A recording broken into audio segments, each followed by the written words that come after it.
Do you ever wonder why some prospects don't reply to an email or respond to a voicemail message, even if you were referred to them, introduced to them? Do you think it's possible because your message to them wasn't as relevant and compelling as it could be?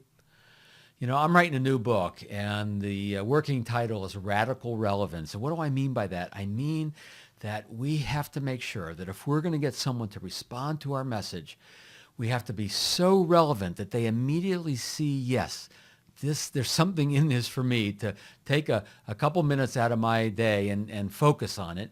And it has to be compelling to move people to continue down the process. You see, getting someone to respond to an email or to a voicemail or to go through whatever process we ask them to do, we have to continue to be relevant and continue to be compelling. So the relevance, there's two ways to really become relevant. We can become relevant through information. Sometimes we can get a piece of information that really, strikes us upside the head and go, wow, I got to pay attention to that. Maybe I should do something about it. And sometimes it's something a little more emotional, where we get inspired, we get pulled in. I mean, look at the commercials on TV about the dogs that are abandoned and not taken care of. I mean, you can't look at that and not feel some emotion. And so that's obviously very relevant to some people who care about animals, and also compelling. It's the blend of those two things, relevant and compelling, relevant and compelling. And so whenever you write an email, whenever you leave a voice message, stop and think, am I as relevant as I possibly can be? Do I know enough about this person's situation? Can I demonstrate that in the subject line, in the body of the message, to show that I really get a sense of their situation, relevant? And then am I having little trigger points, little sparks to keep them going, to learn more?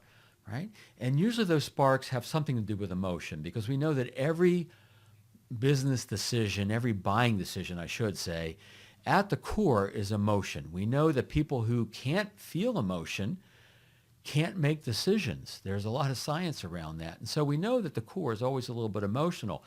And we can tap into that emotion through solving a problem, fixing a problem. It could be taking advantage of an opportunity. It could be showing them the gap between where they are and where they want to be and not missing the opportunity. There's a lot of ways to tap into the emotion, but it's the emotion, the emotional triggers that keep your value proposition going and keep someone moving through and answering your email or voicemail or deciding to meet with you or eventually become a client and beyond. So our value proposition always needs to be relevant and compelling, and it's two big forces that work together. If we keep that in mind, we're more likely to write better emails and leave more compelling voicemails. Doesn't mean longer voicemails, by the way. It just means more relevant, more compelling. Hope you found this helpful. Stay tuned. We have a lot more for you. Make sure you subscribe to our YouTube channel if you haven't already done so.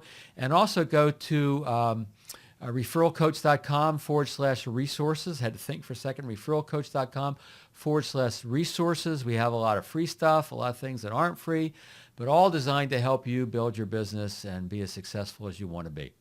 Bill Cates, leaving you with a question. Who are you going to be introduced to today?